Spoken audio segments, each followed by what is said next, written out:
Jay Clark for Renthal.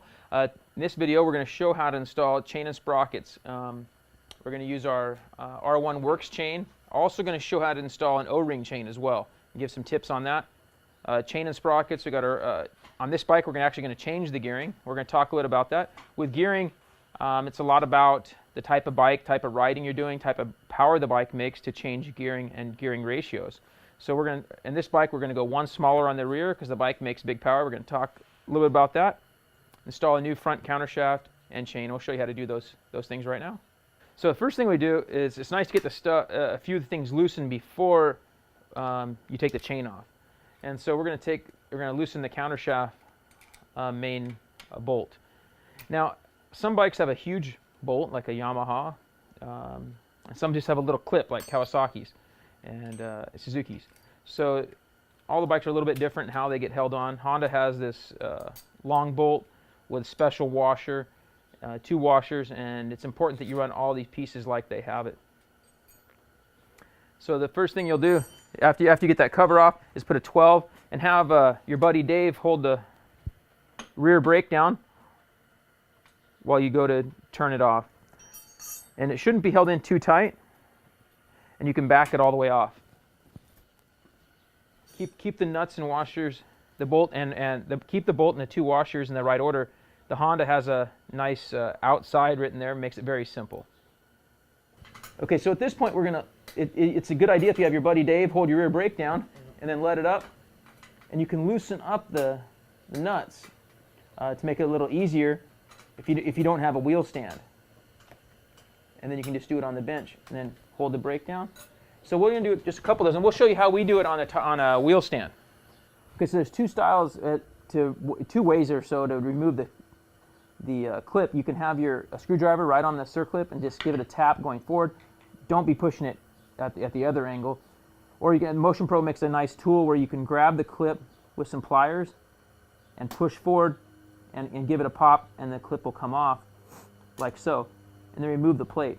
Now on some bikes that have an O-ring chain, you actually have to press off the master link. There is no master link. They're riveted chains, so we have to press it off. So in this case, we just pull off the master link like so. Okay, so now we've got our wheel on the stand. We've already loosened most of them on there, so this would just show you, since we have the wheel stand, it's easier just to pull the wheel up here for us, and then have your buddy Dave hold it, boom, and then pull it out like so. And then we pull each one out.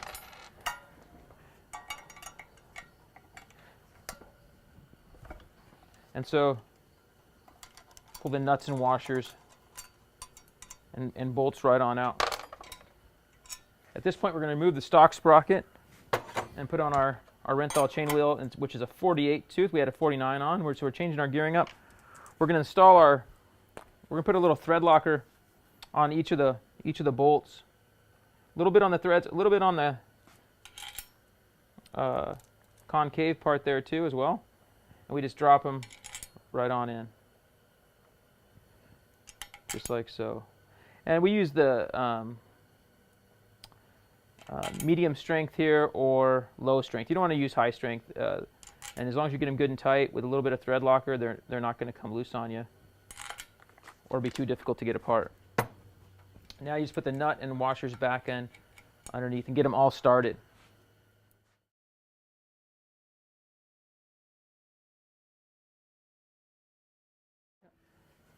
And so now we'll tighten the same way. You have your buddy Dave tighten them down and just get it snug. He just holds it, and then the wrench is what really tightens. You want to have a good wrench that gets a good grab so you're not rounding off your bolts. And we're going to go directly across for an even pattern. Like so. And then now we're going to start going around the wheel.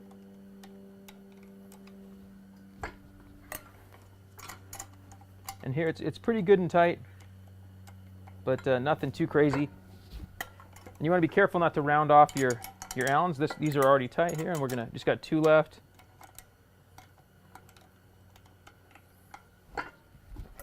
Good idea wearing gloves when you're doing this. You're going to smack your knuckles on these on the teeth. Like so, and make sure you're tight all the way around, and we're good to go.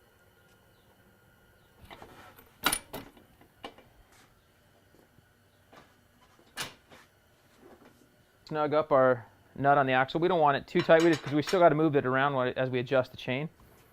So we're going to remove our stock sprocket and install the Renthal. And so when we pull the stock sprocket off, we pull it off, and it's good to look at it and make sure you put it on the same way, so you can see that on this Honda there's only one way that it can really go for the washer to work properly. So the flat side sticks to the outside, and we'll put the nut and Loctite on after we run the chain. So one of the best ways to gauge to break your chain rather than throwing it on the bike is just to lay it up against the stock chain or the chain that you had on there, line it up with the pin, your closest one right here, and you can see we would need to break our chain right here. Now in this case we actually changed the gearing on the bike. We went from a 49 to a 48, so now we're going to have to lay our new chain up on the bike and just double check where we're going to be with it properly adjusted. Okay, so we've got the gloves on. Of course the Renthal chains come with handy dandy rubber gloves to help keep a dirty job a little cleaner. And so you just run it around the front sprocket and just loop it through.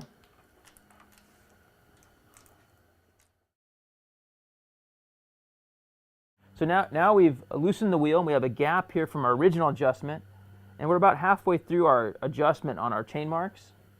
And now we see how much we have to cut off the chain, and we're going to have enough to adjust out and be a little bit past halfway. So now we have our mark. We're going to save that mark and break the chain right there. We're going to break right here, and we know we have these links to take out. There's a few different types of tools. Some people actually will grind the heads off. For us, we'd like to have a good tool. There's a few different types of tools. Today we'll be using this new Motion Pro tool. It works really well. We'll show how to take out and break our chain right at that point.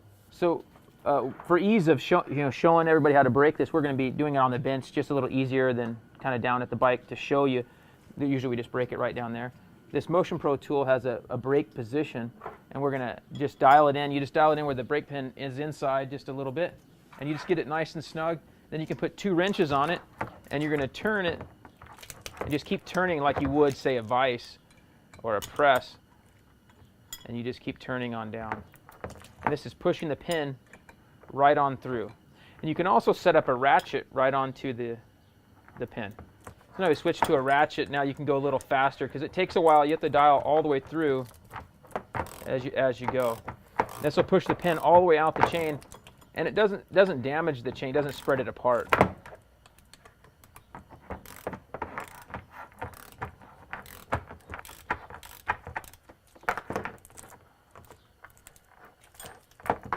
So now at this point we can back it all completely off, and our pin will be all the way through. Separate out. And there comes the pin. And we haven't damaged anything in here, so we have our chain that we can go run right now. Okay, so now we've got the chain back on. We're going to install our master link. We put it right through, and on non-O-ring chain, for the most part, the side plates here just go on real easy. Goes all the way around, and you can see the direction. I'll flip around here. As we go around, we can see which direction the clip needs to go in, our master link clip. And we want it going backwards, basically, so that if it were ever to get caught in some mud up at your countershaft area or anything, that it wouldn't want to take it off. So with our pliers, we're going to reinstall the clip. So now our clip is all installed, and we want to inspect it really close and look at it to make sure that it's completely seated. And if we damage the clip at all installing it, we need to get a new clip. So now we're going to install our front bolt on our countershaft. Okay, so we make sure that we got our both washers in the correct way, and then we add a little bit of low or medium Loctite. Probably not red or heavy is not necessary.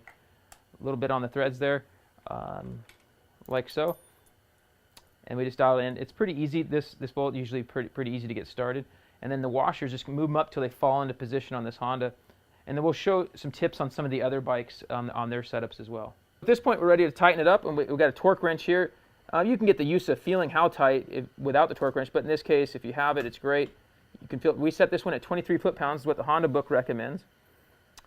So we're set there. Now we can reinstall our guard, and then and reattach the wires that run inside the guard's kind of their bracket for.